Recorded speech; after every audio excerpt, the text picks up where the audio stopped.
I don't live with my parents anymore, but that desk is still in that room, sturdy and varnished and, well, smooth. It took a lot of sandpaper to get it like that. Sandpaper is useful because it is abrasive.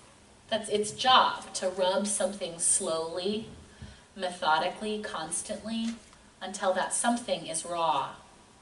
Similarly, a sandpaper person is the individual we can't avoid, a relative, coworker, neighbor, whose presence annoys us, rubs us raw, little by little, day after day. Does that sound at all familiar? I suspect each of us could name at least one person who, for whatever reason, just bothers us.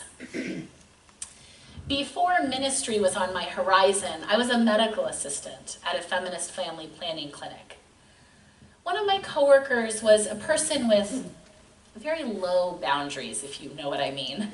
She was always sticking her nose into other people's business, inciting the kind of gossip that spirals into drama, especially in a small workplace. Once, this is while she was on the clock, mind you, she used one of our few clinic phone lines to call the number on her hair dye box, and then she asked whoever was unfortunate enough to answer the phone whether the color she had selected would help her get a man. That's annoying, right? But I also remember all of the times that we got behind in our schedule and I would need to leave for a college class, or a coworker had kids that had to be picked up promptly at daycare. And this same annoying coworker was always willing to cover for us. She would always be the person willing to stay late. She wasn't bad, she just grated on my nerves, like sandpaper. There's a difference between sandpaper people and those who are downright toxic, and it's an important distinction. Toxic people are dangerous, psychically and sometimes physically. They must be avoided even at a high cost. But what about the people who aren't evil? They're just irritating, no more and no less. After all, none of us are perfect. We all annoy someone sometime. As much as I try to be non-abrasive, I have no doubt that I myself am some people's sandpaper person. And coming to terms with that reminds me to be kind, even as I might occasionally find someone irksome. So if sandpaper people are part of life, what shall we do when we encounter one? It's tempting to write them off as some kind of mysterious cosmic punishment we must endure. After all, we can't very well run screaming every time a particular coworker pulls into the parking lot or that certain relative texts about the upcoming family event. So we should probably learn how to live with them. The townsfolk in Abiyoyo figured that out eventually. They were fed up with the boy and his father at first, and I don't blame them. But then that abrasive ukulele playing and those irritating magic tricks turned out to be just what the community needed. That kid and his dad were treated badly at first, but by the end I think everyone realized how precious they were. They were invited back into the fold and even celebrated. That's spiritual growth on everybody's part.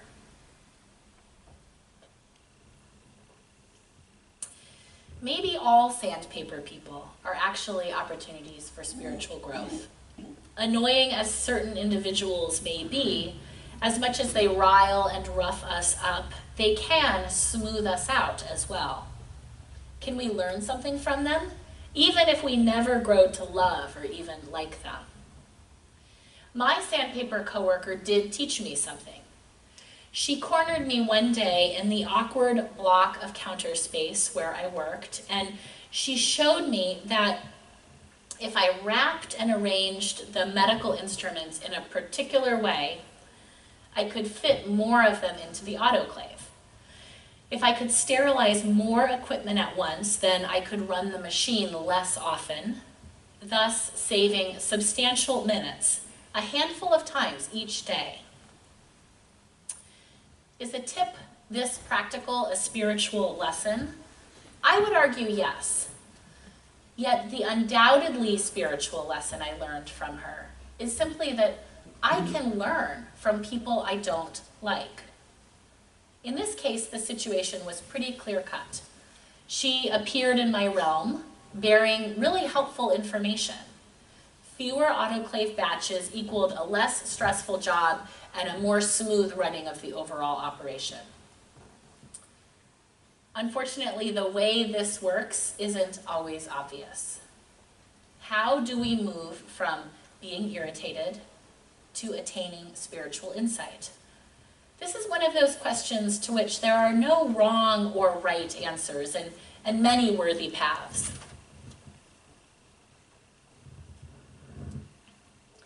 One incredibly helpful resource is the work of Pema Chodron, the US-born Buddhist teacher. From her, I learned about the Tibetan concept of Shenpa, which she describes as the hook that triggers our habitual tendency to close down and feel spiteful or annoyed.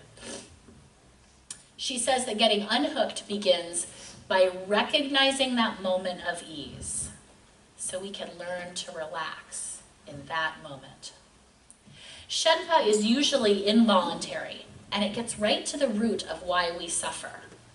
Someone looks at us a certain way, or we hear a certain song, we smell a certain smell, we walk into a certain room and boom, we're hooked. We're crawling out of our skin with disgust or irritation, or maybe that feeling of superiority. I have to admit, I can be like that sometimes. I recognize that about myself. Chodron has also experienced what happens when people practice recognizing Shenpa. It's a formal exercise at Gampo Alley, her Buddhist monastery in Nova Scotia. She reports, "We discovered that some of us could feel Shenpa, even when a particular person simply sat down next to us at the dining table." So here's her take on what's happening.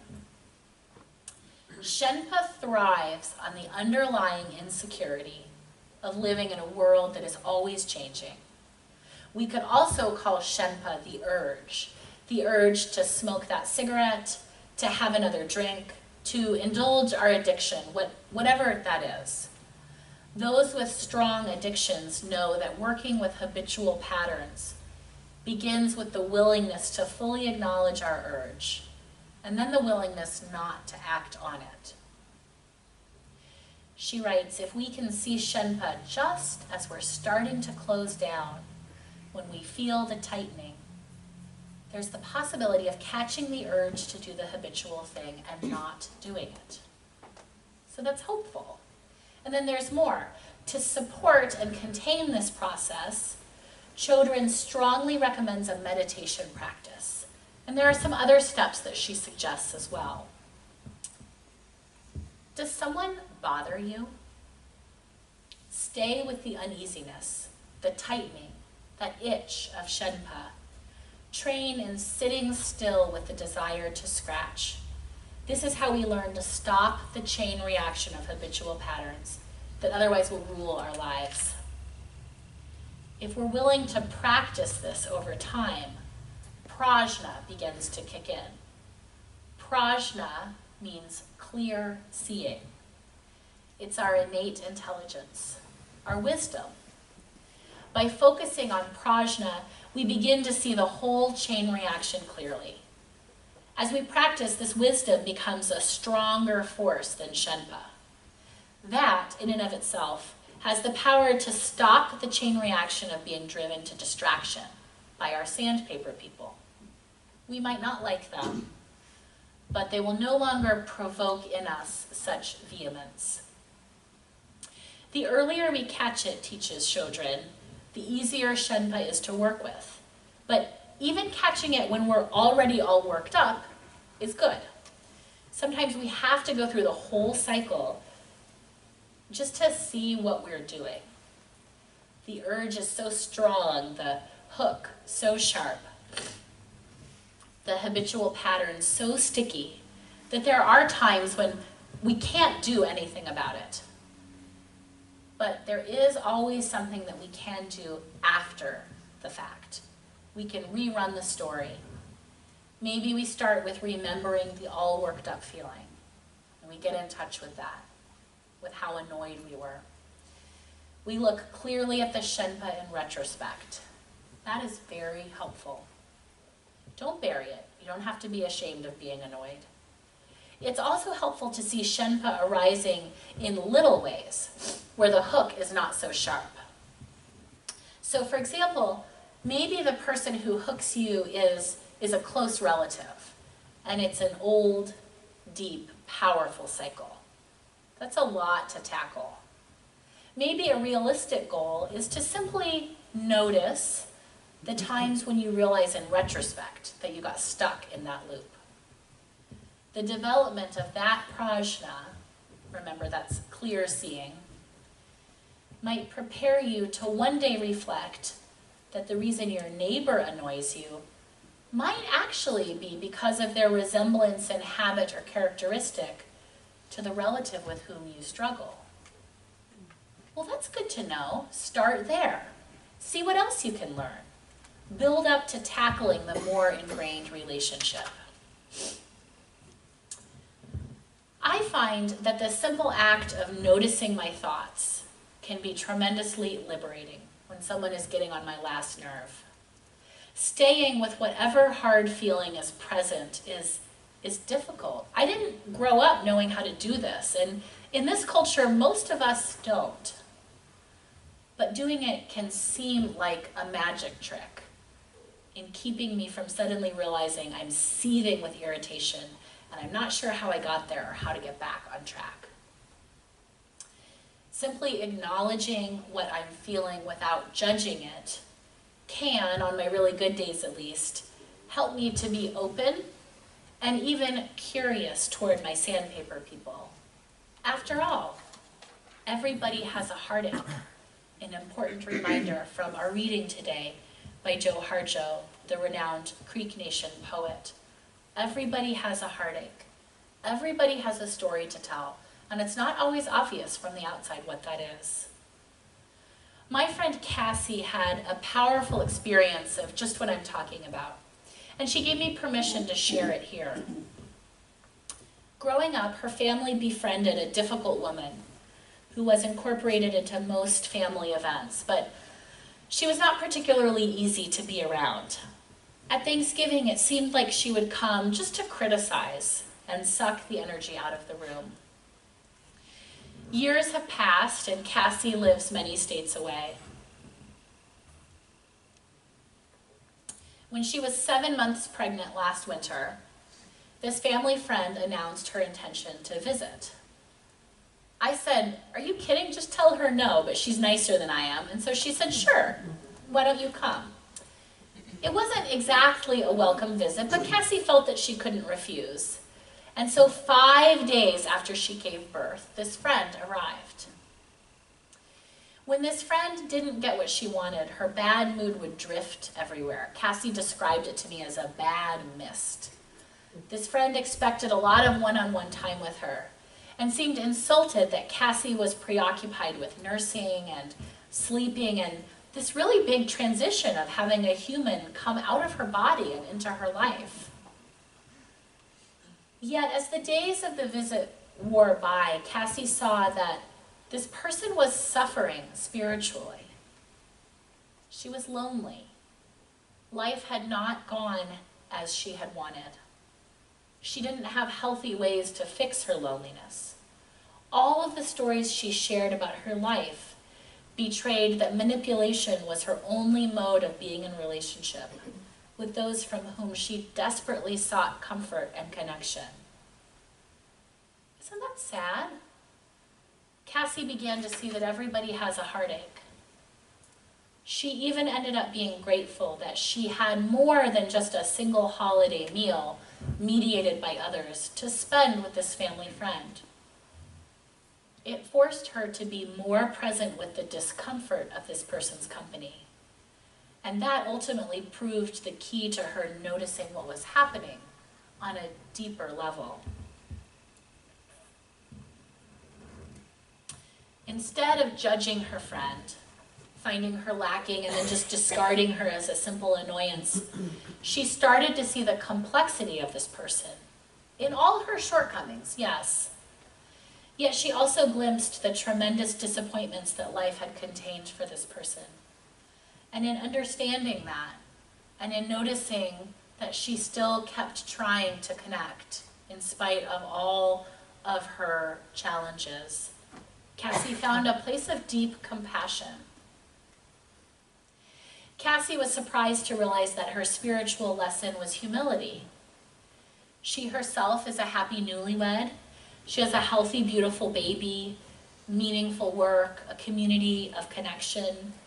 And in a flash, she saw that while she had done many things right, for which she is rightly proud, she's also profoundly lucky to not wake up with the emptiness that she saw in her friend's life. That could very easily be me, she told me, and I know I would want someone who kept trying to reach out by my side. Sandpaper's abrasive quality is designed to generate friction. And locating the point of friction is important because that's where the learning can happen. Two surfaces are required. One alone would be no use. There would literally be no friction, no resistance. And metaphorically, there could be no learning. The friction, that abrasive rub, is where Cassie learned. It's where we encounter shenpa, our hooks, our urges, and also, hopefully, eventually the clear sight of prajna. The friction is how I got my desk sanded all those years ago in states away. And that friction is also where I learned from a difficult coworker. The sandpaper people in our lives may rub us raw, but if we can greet the friction as a teacher, then they might also help to rub us smooth. May it always be so.